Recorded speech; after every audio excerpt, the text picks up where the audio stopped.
Hello everyone. तो welcome back to our channel. तो ये है केमिस्ट्री का chapter 1 matter in our surrounding का फोर्थ पार्ट, जिसमें हम बात करने वाले हैं लेटेंट हीट के बारे में। ठीक है, इससे पहले कि अगर आपने वीडियोस नहीं देखी हैं तो पहले उसे देखना, क्योंकि फिर आपको मतलब समझ में नहीं आएगा, क्लियर नहीं हो पाएगा। तो पहले पहले की वीडियोस देखना, फिर उसके बाद ये फोर्थ पार्ट देखना। तो चलो शुरू करते हैं। लेटेंट हीट क्या होती है?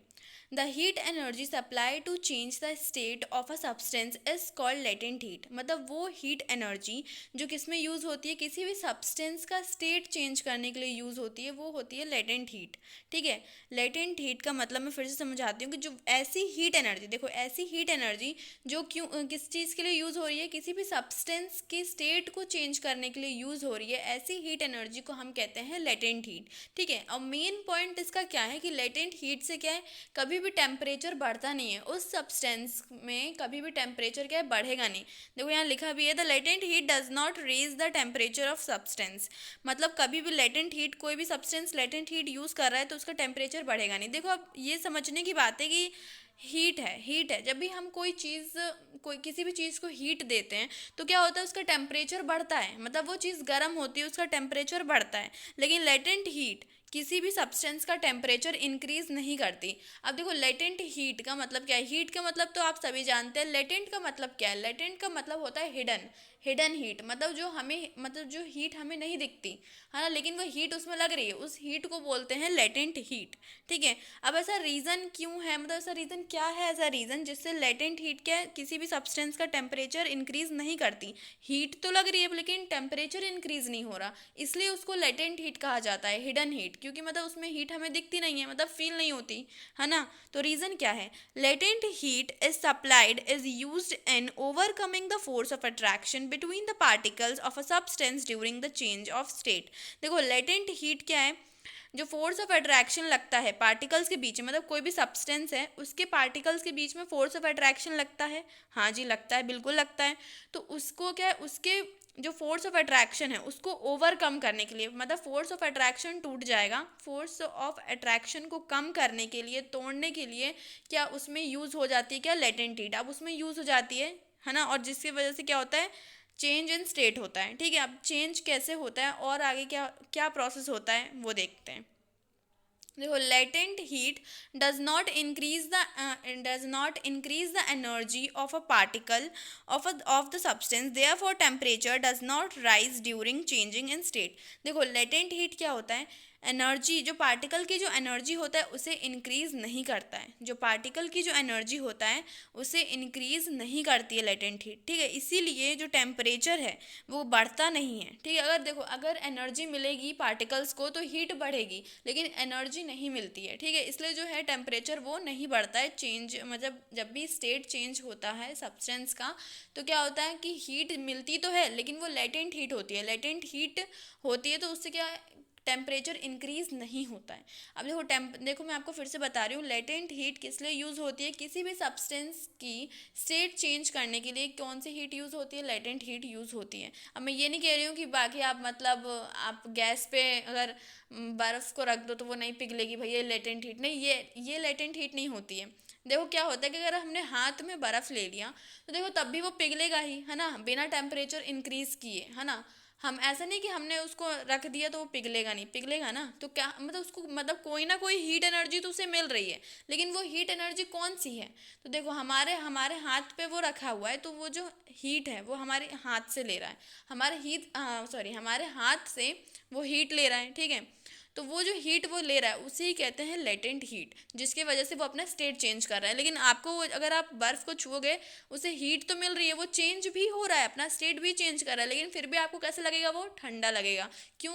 क्योंकि टेम्परेचर इंक्रीज नहीं होता है। लेटेंट हीट, जो भी हीट है वो किस में यूज़ हो जाती है, पार्टिकल्स के बीच में जो फोर्स ऑफ अट्रैक्शन होता है उसे ओवरकम करने में यूज़ हो जाती है।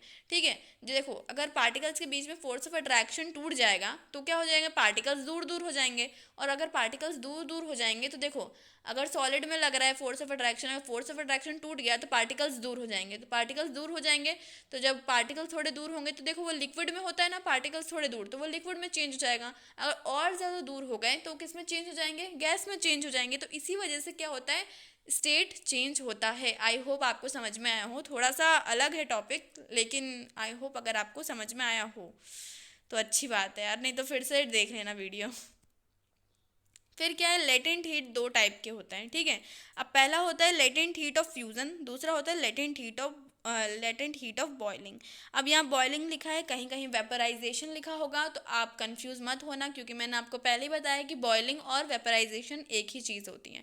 तो लेटेंट हीट दो टाइप की होती हैं, एक होता है लेटेंट हीट ऑफ फ्यूजन और दूसरा होता है लेटेंट हीट ऑफ बॉइलिंग। देखो क्या होता है लेटेंट हीट ऑफ फ्यूजन। देखो latent heat of fusion or melting of a solid is amount of heat energy in joule required to change 1 kg of solid into liquid at fixed atmospheric pressure and its melt without any change in temperature। देखो latent heat of fusion क्या होता है, जब भी किसी solid को 1 kilo solid को हमें किस में चेंज करना हो, लिक्विड में। 1 किलो, ठीक है, 1 किलो सॉलिड को हमें किस में चेंज करना हो, लिक्विड में। फिक्स एटमॉस्फेरिक प्रेशर, मतलब जो एटमॉस्फेरिक प्रेशर है वो फिक्स होना चाहिए, ये नहीं कि कम ज़्यादा प्रेशर, नहीं, एटमॉस्फेरिक प्रेशर जो है वो फिक्स होना चाहिए। तब 1 किलो सॉलिड को जब हम लिक्विड में कन्वर्ट करते हैं, और जितनी अमाउंट ऑफ हीट एनर्जी उसमें चाहिए होती है, देखो फिर से ट्राई करो समझने का कि देखो कितनी अमाउंट, देखो जूल्स में हम एनर्जी, हीट एनर्जी को मतलब मेज़र करते हैं, है ना, ठीक है। तो 1 किलो सॉलिड को लिक्विड में चेंज करने के लिए कितनी हीट चाहिए, ठीक है, एक एटमॉस्फेरिक प्रेशर पे, है ना, और वो क्या होता है, मेल्ट हो जाता है बिना किसी टेम्परेचर में चेंज लाए, उसे कहते हैं लेटेंट हीट ऑफ फ्यूजन, ठीक है। The latent heat of fusion of a solid is amount of heat energy, वो अमाउंट ऑफ हीट एनर्जी होती है, मतलब उतने अमाउंट में हीट एनर्जी जिससे 1 किलो सॉलिड लिक्विड में चेंज हो जाए एक एटमॉस्फेरिक प्रेशर पे, और वो मेल्ट हो जाए बिना किसी टेम्परेचर में चेंज लाए, तो उसे कहते हैं latent heat of fusion. I hope आपको समझ में आ रहा है, एग्जाम्पल से और अच्छे से समझ में आएगा। एग्जाम्पल क्या है, latent heat of fusion of ice is 3.34 into 10⁵ joule per KG. मतलब लेटेंट हीट ऑफ फ्यूजन मतलब आइस जब मेल्ट होता है तो उसको कितनी, मतलब इतनी हीट अमाउंट, मतलब इतनी हीट एनर्जी चाहिए रहती है, इतनी अमाउंट में हीट एनर्जी चाहिए रहती है, जिससे वो क्या होता है, कन्वर्ट होता है वाटर में, ठीक है।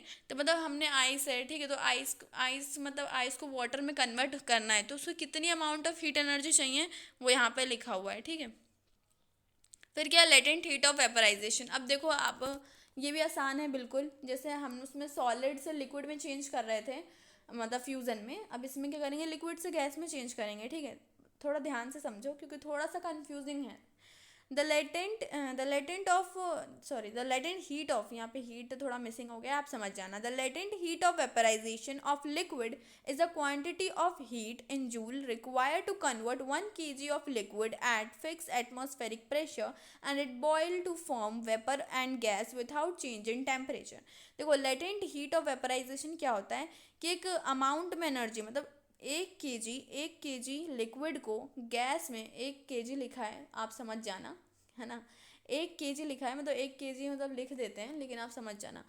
1 kg लिक्विड को गैस में या वेपर में कन्वर्ट करने के लिए जितनी हीट ऑफ एनर्जी चाहिए, मतलब जितनी हीट ऑफ एनर्जी चाहिए एक फिक्स एटमॉस्फेरिक प्रेशर पे, और वो क्या हो जाए, बॉयल होना स्टार्ट हो जाए, है ना, and it's boil to form vapour, और वो बॉयल होना स्टार्ट हो जाए ताकि क्या बनाएगा, वो वेपर और गैस में कन्वर्ट हो, है ना, उतने हीट एनर्जी उसे चाहिए। कैसे, 1 किलो लिक्विड को गैस में कन्वर्ट होने के लिए जितनी अमाउंट ऑफ हीट एनर्जी चाहिए एक फिक्स एटमॉस्फेरिक प्रेशर पे, और वो बॉयल होना स्टार्ट हो जाए और मतलब वेपर में कन्वर्ट हो जाए और गैस में, है ना, बिना किसी टेम्परेचर में चेंज आए, तो उसे क्या कहते हैं, लेटेंट हीट ऑफ वेपराइजेशन। अब जैसे कि एग्जांपल देख लो, latent heat of vaporisation of water और liquid is 22.5 into 10⁵ joule per kg. तो देखो वाटर को अगर वेपर में कन्वर्ट होना है, बिना हम उसे मतलब गैस पे हम नहीं चढ़ा रहे, हम उसे कोई ऐसे मतलब एक्स्ट्रा से, मतलब बाहर से कोई उसे हीट एनर्जी नहीं दे रहे हैं, मतलब समझ रहे हो, मतलब हम खुद उसे नहीं दे रहे हैं हीट एनर्जी, है ना, तो उसे कितनी हीट एनर्जी चाहिए किस वाटर को गैस में कन्वर्ट होने के लिए, ये है 22.5 इंटू 10⁵ जूल पर केजी। मतलब आपने वाटर फैला दिया, ठीक है, वाटर फैला दिया नीचे, ठीक है, अब उसे कितनी हीट अमाउंट चाहिए, मतलब कितनी हीट एनर्जी चाहिए, है ना, वेपर में कन्वर्ट होने के लिए। ठीक है, तो वो यहाँ पे लिखा हुआ है 22.5 इंटू 10⁵ ठीक है। आई होप आपको क्लियर होगा। अगर नहीं समझ में आ रहा तो प्लीज़ वीडियो को दोबारा देखो, क्योंकि ये मतलब इम्पॉर्टेंट है। ठीक है, तो अगर क्वेश्चन आते हैं तो इनमें से भी ज़रूर आते हैं क्वेश्चन। तो अगर आपको समझ में नहीं आया तो फिर से वीडियो देखो, ठीक है। फिर आगे देखते हैं क्या है। अब इफेक्ट ऑन एवोपरेशन। अब देखो इफेक्ट ऑन एवोपरेशन क्या होता है कि एवोपरेशन पे कौन कौन सी चीज़ें इफ़ेक्ट करती हैं। ठीक है, मतलब किन किन चीज़ों से एवोपरेशन पे इफ़ेक्ट पड़ता है। अब इफ़ेक्ट का मतलब यही नहीं है कि अगर कोई भी चीज़ हम कर रहे हैं तो उससे एवोपरेशन हमेशा बढ़ेगा ही। देखो घट भी सकता है, बढ़ भी सकता है एवोपरेशन। तो मतलब कौन कौन सी ऐसी चीज़ें हैं जिनसे एवोपरेशन बढ़ भी सकता है, घट भी सकता है, या फिर एवोपरेशन पे कोई इफेक्ट पड़ता है। ठीक है, the following factor are responsible for evaporation of liquid. कुछ फॉलोइंग फैक्टर्स हैं, मतलब कुछ चीज़ें हैं जिनकी वजह से क्या एवोपरेशन पे इफेक्ट पड़ता है। पहला है temperature. The rate of evaporation increases with increases in temperature. अगर आप टेम्परेचर बढ़ाओगे तो क्या होगा, रेट ऑफ एवोपरेशन भी बढ़ेगा। जैसे कि आप कोई भी चीज़ रख दो, है ना। अब कोई भी चीज़ अगर आपने ऐसे ही छोड़ दी तो उसमें क्या होगा कि उसको मतलब बॉयल होने में, मतलब उसे वेपर में कन्वर्ट होने में टाइम लगेगा। लेकिन अगर आप उसे हीट ज़्यादा दोगे, जब हम उसे गैस पे कर देते हैं तो वो कितने जल्दी मतलब भाप में कन्वर्ट होने लगता है ना। क्यों? क्योंकि आपने टेम्परेचर बढ़ा दिया, है ना। तो अगर आप ठंडी जगह पे पानी गिरा दोगे तो वहाँ पे मतलब उसे एवोपरेट होने में टाइम लगेगा, है ना। लेकिन आप जैसे धूप में गिरा दो या बाहर गिरा दो तो वो तुरंत ही क्या हो जाएगा, एवोपरेट हो जाएगा, है ना। अगर आप टेम्परेचर बढ़ाओगे तो एवोपरेशन भी इंक्रीज होगा। ठीक है, तो हम क्या बोल सकते हैं, temperature is directly proportional to evaporation. Temperature क्या है, डायरेक्टली प्रोपोर्शनल है एवोपरेशन। डायरेक्टली प्रोपोर्शन आप समझ रहे हो ना। मतलब अगर आप टेम्परेचर बढ़ा दोगे तो एवोपरेशन भी बढ़ेगा। मतलब अगर आपने टेम्परेचर कम कर दिया तो एवोपरेशन का रेट भी कम हो जाएगा। अब ऐसा होता क्यों है भाई? When we increase the temperature, the energy of the molecule increase, due to which molecule easily escape from the surface of the liquid. That's why on increasing temperature, evaporation increases.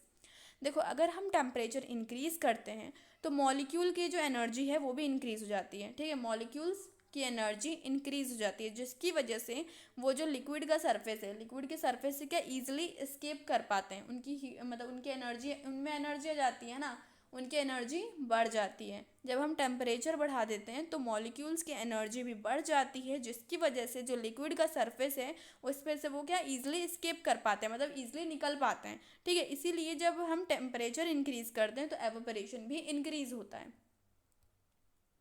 देखो दूसरा फैक्टर क्या है, surface area. देखो surface area मतलब किसी भी चीज़ का जो सरफेस एरिया, मतलब ऊपर का जो पार्ट है ना, समझ रहे हो आप, है ना। समझ रहे होगे, आई थिंक समझ गए होगे। देखो surface area, the rate of evaporation increases with increases surface area because evaporation is a surface area phenomena. अगर आप सरफेस एरिया बढ़ा दोगे किसी भी चीज़ का तो एवोपरेशन क्या हो जाएगा, इंक्रीज हो जाएगा। अब मैं आपको एग्जांपल से समझाती हूँ। अगर आप पानी ले रहे हो, ठीक है, अगर आप उसे बॉटल में लोगे और आप उसे छत पे रख दो और आप सोचो कि वो पानी एवोपरेट हो जाए, भाई होता है, होता तो है भाई, होता है। बिना हम किसी एक्स्ट्रा मतलब हम उसे गैस पे रखे बिना भी पानी तो एवोपरेट हो रहा है ना। तो हम उसे बॉटल में रख के आपने छत पे रख दिया। तो और एक तरफ आपने क्या किया कि आपने एक प्लेट में पानी को रख दिया, है ना, पानी को डाल दिया और उसे भी छत पे रख दिया। ठीक है, अब आप देखना कि मतलब कौन सा पानी जल्दी एवोपरेट हो जाएगा। तो आंसर है प्लेट वाला। क्यों ऐसा, क्यों? क्योंकि जो बॉटल का जो सरफेस है, ऊपर का जो सरफेस है बॉटल का, वो बहुत छोटा होता है ना। जिसमें बहुत ज़्यादा टाइम लगेगा पूरे पानी को एवोपरेट होने में। जबकि जो प्लेट का सरफेस होता है वो थोड़ा सा ब्रॉड होता है, मतलब थोड़ा सा वाइड होता है, मतलब चौड़ा होता है ना। तो उस पर क्या है, उस पर देखो, उस पर जो है मॉलिक्यूल्स ऐसे एकदम स्प्रेड हो जाएंगे, है ना, वाटर के मॉलिक्यूल्स। तो उनको क्या होगा, हीट एनर्जी मिलेगी तो वो जल्दी जल्दी क्या हो जाएंगे, एवोपरेट हो जाएंगे। लेकिन मैंने आपको बताया ना कि सरफेस एरिया फिनोमेना है। सरफेस एरिया मतलब ये जो चीज़ है सरफेस एरिया पे इफेक्ट करती है। मतलब सरफेस एरिया पे जो मॉलिक्यूल्स हैं सिर्फ उन पे ही ये चीज़ अफेक्ट करेगी। तो अब जैसे कि छोटा सा सरफेस है तो उस पर तो कम ही मॉलिक्यूल्स होंगे, कम मॉलिक्यूल्स हैं तो सिर्फ कम मॉलिक्यूल्स ही स्केप कर पाएंगे। तो ऐसे ऐसे ऐसे करते करते करते करते बहुत टाइम लगेगा बॉटल के पानी को एवोपरेट होने में, है ना, साल भी लग जाए क्या पता। लेकिन प्लेट का पानी आपका एक दिन में उड़ जाएगा, है ना, क्योंकि सरफेस एरिया ज़्यादा है, सरफेस एरिया ज़्यादा है तो मॉलिक्यूल्स उसमें ज़्यादा हैं और मॉलिक्यूल्स फिर एवोपरेट हो जाएंगे। तो आई होप आपको समझ में आया हो सरफेस एरिया फेनोमेना क्यों है, मतलब एवोपरेशन में, मतलब क्यों मतलब हेल्प करता है एवोपरेट करने में, इंक्रीजिंग क्यों होती है, मतलब समझ रहे हो, आई होप समझ रहे होगे। अगर हम सरफेस एरिया इंक्रीज करेंगे तो एवोपरेशन भी इंक्रीज होगा। Surface area is directly proportional to evaporation. Surface area क्या होता है, डायरेक्टली प्रोपोर्शनल होता है एवोपरेशन के, मतलब सरफेस एरिया बढ़ाओगे तो एवोपरेशन बढ़ेगा, सरफेस एरिया कम कर दोगे तो एवोपरेशन का रेट कम हो जाएगा। अब थर्ड फैक्टर क्या है, humidity. The rate of evaporation is high when the humidity in air is low और डिक्रीज एंड वाइस वर्सा। देखो, रेट ऑफ एवोपरेशन क्या होगा, बढ़ेगा अगर एयर में ह्यूमिडिटी कम होगी। ह्यूमिडिटी आप बोल दो ना, उमस उमस, है ना, वही होती है ह्यूमिडिटी, ठीक है। मतलब एयर में वाटर के अगर पार्टिकल्स होते हैं ना तो हमें उमस से फील होती है ना, तो उसे ही कहते हैं ह्यूमिडिटी। ह्यूमिडिटी क्या होती है, एयर में वाटर के पार्टिकल्स पहले से ही प्रेजेंट होते हैं। अब देखो, इसमें बोला गया है कि एवोपरेशन ज़्यादा होगा जब एयर में क्या होगा, ह्यूमिडिटी कम होगी। तो ये एंड वाइस वर्सा मतलब इसका उल्टा, अगर ह्यूमिडिटी ज़्यादा होगी तो एवोपरेशन कम होगा, अगर एवोपरेशन ज़्यादा हो रहा है तो ह्यूमिडिटी कम होगी, ठीक है। तो ऐसा होता क्यों है, मतलब मैंने यहाँ पर रीज़न नहीं लिखा लेकिन मैं आपको बता देती हूँ कि ऐसा होता क्यों है। देखो, ऐसा होता इसलिए है क्योंकि एयर में क्या है, वाटर के जो मॉलिक्यूल्स हैं वो ऑलरेडी प्रेजेंट है ना। तो एवोपरेशन में क्या होता है, एवोपरेशन में जो भाप बन के उड़ता है वो क्या होता है, उसमें भी तो वाटर के मॉलिक्यूल्स होते हैं ना, तो वो कहाँ जाएगा, एयर में ही जाएगा। लेकिन जब एयर में ऑलरेडी वाटर के मॉलिक्यूल्स हैं और उनमें स्पेस नहीं है तो कहाँ से वो दूसरे मॉलिक्यूल्स जाके उनमें बैठ जाएंगे, नहीं हो पाएगा ना।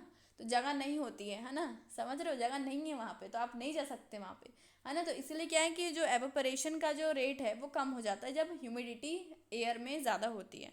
तो evaporation is inversely proportional to humidity. अगर एवोपरेशन ज़्यादा है तो ह्यूमिडिटी कम होगी, ह्यूमिडिटी ज़्यादा है तो एवोपरेशन कम होगा।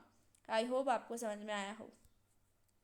फिर क्या है, चौथा फैक्टर है विंड स्पीड। चौथा एंड आखिरी फैक्टर है ये विंड स्पीड, ठीक है। The rate of evaporation increase with increment in wind speed. अगर आप विंड स्पीड बढ़ा दो तो क्या होगा, एवोपरेशन इंक्रीज हो जाएगा। अब ये चीज़ तो भैया सब ने करके रखी है। अगर भैया छत पे हवा चल रही है अच्छी खासी तो कपड़े जल्दी सूख जाएंगे, है ना। और जैसे घर में भी हम कोई भी चीज़ क्या करते हैं, पंखे के नीचे रख देते हैं, हवा चलती है, कोई भी चीज़ जल्दी सूख जाती है। तो ये सबने प्रैक्टिकल करके देख रखा है ये तो हम कैसे बोल सकते हैं, wind speed is directly proportional to evaporation. अगर विंड स्पीड बढ़ेगी तो एवोपरेशन का रेट भी बढ़ेगा, अगर विंड स्पीड कम हो जाएगी तो एवोपरेशन का रेट भी कम हो जाएगा।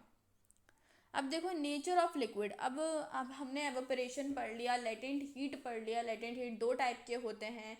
अब एवोपरेशन को कौन सी चीज़ें इफेक्ट करती हैं, किन चीज़ों की वजह से एवोपरेशन का रेट इंक्रीज हो सकता है, किन चीज़ों की वजह से कम हो सकता है रेट, है ना। अब देखो नेक्स्ट टॉपिक क्या है, नेचर ऑफ लिक्विड। अब लिक्विड का नेचर कैसा होता है, liquid such as petroleum, ether, chloroform, alcohol etcetera evaporation faster than water. That is because the intermolecular force in this liquid is weak than water, so these liquid evaporate faster than water. देखो क्या है, ये liquid, अब कुछ liquid ऐसे होते हैं जैसे कि petroleum, ether, chloroform, alcohol etcetera.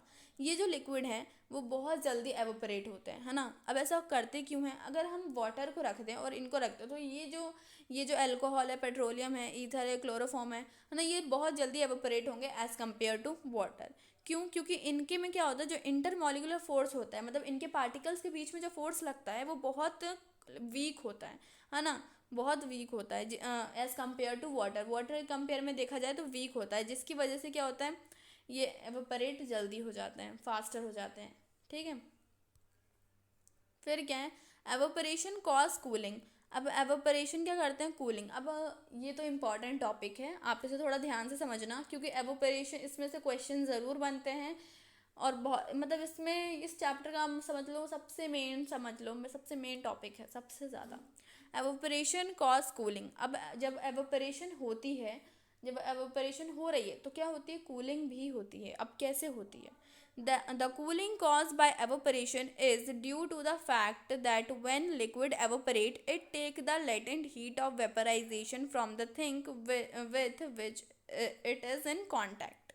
देखो, the cooling cause by evaporation, जो कूलिंग होती है एवोपरेशन के टाइम, वो इसलिए होती है कि जब लिक्विड क्या होता है, एवोपरेट होता है। जब लिक्विड एवोपरेट होता है तो वो क्या लेता है, latent heat of vaporization. Latent heat of vaporization मतलब आसपास की हीट क्या ले लेता है, आसपास की हीट ले लेता है वेपराइज होने के लिए। ठीक है, अब कोई लिक्विड है, उसे वेपराइज होने के लिए हीट तो चाहिए यार, हीट तो चाहिए। भले वो कैसी भी, मतलब हमें नहीं दिख रही वो हीट, हम नहीं दे रहे उसको हीट, लेकिन उसे हीट तो चाहिए एवेपोरेट होने के लिए। तो क्या करती है, आसपास की चीज़ों से, मतलब जिस भी कांटेक्ट में वो है, अगर ज़मीन में है तो ज़मीन के आसपास की जो हीट है वो ले लेगी। लेटेंट हीट ऑफ वेपराइजेशन की मदद से जो लिक्विड है वो एवेपोरेट हो जाती है ना। तो वो जो आसपास की जो जिन भी चीज़ों से वो कांटेक्ट में है, उन वहाँ से क्या ले लेगी, वो लेटेंट हीट ले लेगी। और जब वो हीट ले लेगी तो वहाँ की जगह जब हीट नहीं रहेगी तो वो क्या रहेगी, कूल रहेगी ना वो जगह। तो वही होता है, जब एवोपरेशन होता है तो जो लिक्विड होता है वो क्या होता है, लेटेंट हीट ऑफ वेपराइजेशन ले लेता है उन चीज़ों से जिन चीज़ों से वो क्या है, कॉन्टैक्ट में है। तो क्या होता है, वहाँ से हीट हट जाती है तो क्या बचेगा, कूलिंग ही बचेगी। तो वहाँ की जगह क्या हो जाती है, कूल हो जाती है। ठीक है, evaporation is an endothermic reaction. अब ये आपको कहीं भी नहीं मिलेगा, मतलब इस चैप्टर में आपको कहीं नहीं मिलेगा, एनसीईआरटी की बुक में भी नहीं मिलेगा, लेकिन मैं आपको बता दूं कि एवोपरेशन क्या है, एक एंडोथर्मिक रिएक्शन है जिसमें एनर्जी क्या होती है, एनर्जी क्या लेता है, वो लेता है। अगर आप एनर्जी ले रहे हो तो उसे कहते हैं एंडोथर्मिक रिएक्शन। मतलब एंडोथर्मिक मतलब एंडो मतलब लेना, ठीक है, और एक्सोथर्मिक मतलब रिलीज करना, एनर्जी रिलीज करना। तो जो एंडोथर्मिक रिएक्शन क्या है, रिएक्शन का एग्जांपल क्या है, मतलब एवोपरेशन। एवोपरेशन एक एंडोथर्मिक रिएक्शन है। ठीक है, अब मैंने आपको एक्सोथर्मिक बोला है तो एक्सोथर्मिक का भी एग्जांपल दे देती हूँ। रेस्पिरेशन, रेस्पिरेशन जो होती है, जहाँ उसमें क्या हम एनर्जी रिलीज भी करते हैं, है ना, एनर्जी रिलीज करते हैं, है ना। और एवोपरेशन क्या है, एंडोथर्मिक रिएक्शन है जिसमें हम क्या एनर्जी ले रहे हैं। ठीक है, एनर्जी ले रहे हैं। अब ये इतना इंपॉर्टेंट नहीं है, आपके पेपर में नहीं आएगा, लेकिन फॉर एक्स्ट्रा मैंने आपको बता दिया। Effect of change of pressure. अब देखो, हमने देखा कि हमने तो और जितनी चीज़ें थी सब देख ली, लेकिन अब देखते कि प्रेशर को चेंज करने से क्या होता है। अभी हमने देखा था टेम्परेचर हम कम ज़्यादा कर रहे थे तो स्टेट चेंज हो रहे थे। अब प्रेशर अगर हम कम ज़्यादा कर दें तो क्या होता है, देखते हैं। Some matter change its state under increasing the pressure, due to which particle of matter come closer under that pressure, which result in the conversion of gas into a liquid state. देखो, कुछ matter ऐसे होते हैं कि जो क्या करते हैं, अपना स्टेट क्या कर देते हैं, चेंज कर देते हैं जब हम प्रेशर इंक्रीज करें तब।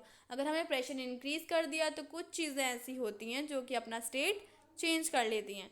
तो अब कैसे चेंज कर लिया भाई उसने, ऐसे कैसे कर लिया चेंज, तो मैं बताती हूँ कैसे कर लिया उसने चेंज। देखो, ऐसे कि जो मैटर है उसके जो पार्टिकल्स हैं वो समझ लो दूर दूर हैं। अगर आप प्रेशर अप्लाई करोगे तो उसके जो पार्टिकल्स हैं वो क्या हो जाएंगे, पास हो जाएंगे। जिसकी वजह से क्या होता है कि अगर गैस है, गैस के पार्टिकल्स कैसे होते हैं, दूर होते हैं। आपने उस पर प्रेशर अप्लाई किया तो क्या होगा कि उसके पार्टिकल्स जो हैं पास हो जाएंगे, और पास हो जाएंगे तो वो लिक्विड में चेंज हो जाएगा। क्योंकि लिक्विड के पार्टिकल्स आपने पढ़े हैं ना, लिक्विड के पार्टिकल्स क्या होते हैं, क्लोज होते हैं एक दूसरे से, मतलब एज कम्पेयर टू सॉलिड से मतलब दूर होते हैं, लेकिन गैस से उससे देखा जाए तो पास होते हैं, है ना। तो किस में चेंज हो जाएगा, लिक्विड में चेंज हो जाएगा। देखो, अगर हम किसी भी चीज़ में, अगर गैस है, ठीक है, गैस में अगर हम प्रेशर अप्लाई कर रहे हैं तो उसके पार्टिकल्स जो दूर दूर हैं, प्रेशर की वजह से वो पास जाएंगे, और पास आने की वजह से वो लिक्विड स्टेट में चेंज हो जाएगा। ठीक है, देखो लिक्विफिकेशन ऑफ गैस। अब देखो, यही चीज़ है कि हम गैस को कैसे लिक्विड में चेंज कर सकते हैं। A gas can be liquefied by compression, applying pressure और लोअरिंग ऑफ टेम्परेचर, कूलिंग। देखो, गैस को हम लिक्विड में तब कैसे चेंज कर सकते हैं, तब चेंज कर सकते हैं अगर हम प्रेशर उस पर एक तो प्रेशर अप्लाई करें और दूसरा टेम्परेचर को कम कर दें, है ना, मतलब उसे कूलिंग दें। तो क्या गैस किस में कन्वर्ट हो जाएगी, लिक्विड में। अब यहाँ पिक्चर दी गई है, आप पिक्चर की मदद से समझ सकते हो, एक बार देख लो पिक्चर को। ठीक है, आई होप आपको समझ में आ जाएगा। अब चलो नेक्स्ट टॉपिक पे चलते हैं। अब देखो क्या है कि when we apply pressure on gas taken in a cylinder with the help of piston, particles of gas come closer. देखो, जब हम गैस पे क्या प्रेशर अप्लाई करते हैं, अगर आप सिलेंडर है, एक सिलेंडर है, सिलेंडर में आपने गैस लिया, ठीक है, अगर अगर आप उस पर प्रेशर अप्लाई कर रहे हो किसकी मदद से, पिस्टन की मदद से, तो उससे क्या होगा, पार्टिकल्स जो हैं गैस के वो क्या होंगे, क्लोज हो जाएंगे, एक दूसरे के क्लोज हो जाएंगे। जब आप प्रेशर अप्लाई करते हो गैस पे तो उसके पार्टिकल्स क्या हो जाते हैं, क्लोज हो जाते हैं। Force applied larger than a gas molecule get compress to a small volume. अब देखो, फोर्स अप्लाई करने से जो गैस के जो मॉलिक्यूल्स हैं, जो इतने पूरी जगह में फैले हुए थे, अब वो क्या हो जाएंगे, स्मॉल वॉल्यूम हो जाएगा, उनका कम वॉल्यूम हो जाएगा, ठीक है, कंप्रेस करने की वजह से। Particle of gas get so closer together so that they start attracting each other and form a liquid. जो पार्टिकल्स हैं गैस के वो क्या हो जाएंगे, क्लोज आ जाएंगे, है ना, आपने प्रेशर अप्लाई किया गैस पे, पार्टिकल्स क्लोज आ गए। अब जब वो क्लोज आ जाएंगे तो वो एक दूसरे को क्या करने लगेंगे, अट्रैक्ट करने लगेंगे, एक दूसरे के पार्टिकल को क्या करेंगे, अट्रैक्ट करेंगे, और क्या बना देंगे, लिक्विड बन जाएंगे। एग्जाम्पल, सॉलिड CO2, जो सॉलिड CO2 होता है, it change from gas to solid. वो किस में चेंज होता है, गैस टू सॉलिड। गैस पहले वो क्या होता है, गैस होता है, CO2 समझ रहे हो ना आप, कार्बन डाइऑक्साइड। हमने इसे सॉलिड CO2 क्यों बोल रहे हैं, क्योंकि कार्बन डाइऑक्साइड एक गैस है और हमने उसको इतना प्रेशर उस पर अप्लाई किया कि वो किस में कन्वर्ट हो गया, सॉलिड में कन्वर्ट हो गया, इसलिए इसे सॉलिड CO2 बोल रहे हैं, ठीक है। तो जब गैस से किस में चेंज हुआ, सॉलिड में, किस में, कैसे हुआ, अंडर हाई प्रेशर, बहुत ज़्यादा प्रेशर अप्लाई करने पर CO2 पे वो किस में चेंज हो गया, सॉलिड में, ठीक है। And this pressure is known as sublimation, ठीक है, and sorry and this process is known as not pressure, and this process is known as sublimation, और उस प्रोसेस को हम सब्लिमेशन कहते हैं, आपने इससे पहले वाले में भी पढ़ा हुआ है। देखो, अगर हमने गैस में इतना ज़्यादा प्रेशर लगाया, गैस कौन सी है, CO2, ठीक है, कार्बन डाइऑक्साइड, उसमें हमने इतना प्रेशर लगाया कि वो किस में कन्वर्ट हो गया, डायरेक्टली सॉलिड में, ठीक है, और सॉलिड में कन्वर्ट हो गया तो ये कौन सी प्रोसेस कहलाती है, सब्लिमेशन, ठीक है, ये आपने पढ़ाई है। Solid CO2 is a white solid is called dry ice. अब जो सॉलिड CO2 होता है वो कैसा होता है, वाइट कलर का सॉलिड होता है, वाइट कलर का दिखेगा आपको, वाइट कलर का सॉलिड होता है, जिसे हम ड्राई आइस भी बोलते हैं, ठीक है। Dry ice is use to keep ice cream cool and deep freezing of food. अब जो ड्राई आइस है, सॉलिड CO2 बोलो, ड्राई आइस बोलो, इसका यूज़ क्या है, मतलब इसे हमने कन्वर्ट तो कर दिया लेकिन इसका यूज़ भी तो होना चाहिए ना, कन्वर्ट करने के बाद हम यूज़ कहाँ करें, तो इसका यूज़ कहाँ किया जाता है, जब हम आइसक्रीम को ठंडा रखने के लिए, और डीप फ्रीजिंग ऑफ फूड, अगर हमें डीप फ्रीजिंग करनी हो फूड की, या फिर हम आइसक्रीम कूल रखना है, तो वहाँ पे ये यूज़ होता है ड्राई आइसिंग, ठीक है, मतलब dry ice. It get converted directly to gaseous state on decreasing 1 atmospheric pressure. अब ये क्या होता है कि it get converted directly to gas state on decreasing 1 atmospheric pressure. अगर आपने 1 एटमॉस्फेरिक प्रेशर भी क्या कर दिया, कम कर दिया, है ना, हटा दिया, कम कर दिया 1 एटमॉस्फेरिक प्रेशर भी, तो क्या होगा, वो सीधे किस में चेंज हो जाएगा, डायरेक्टली गैस में, वो लिक्विड में चेंज नहीं होगा, सीधे सॉलिड से सीधे गैस में कन्वर्ट, ठीक है, अगर आपने 1 एटमॉस्फेरिक प्रेशर भी कम कर दिया। अब देखो, ये लास्ट टॉपिक है हमारे इस वीडियो का और इस चैप्टर का, क्या है, यूनिट ऑफ टेम्परेचर। अब यूनिट क्या होती है टेम्परेचर की, मतलब टेम्परेचर हमारे यहाँ बोलते हैं सेल्सियस, है ना, और दूसरी जगह बोलते हैं फ़ारेनहाइट, है ना, लेकिन ये अगर आप कहीं भी चल जाओ तो आप सेल्सियस का यूज़ नहीं कर सकते, क्योंकि सेल्सियस सब लोग नहीं समझ सकते कि आप क्या बोलना चाह रहे हो। तो एक क्या होता है कि एक ऐसा यूनिट होती है टेम्परेचर की, जो कि मतलब वर्ल्ड में हर जगह पे मतलब क्या होती है, अलाउ होती है। अगर आप उसे यूज़ करोगे तो हाँ, सामने वाला समझ जाएगा कि हाँ, आप टेम्परेचर की बात कर रहे हो, ठीक है। तो ऐसा ही यूनिट क्या होती है, केल्विन होती है टेम्परेचर की।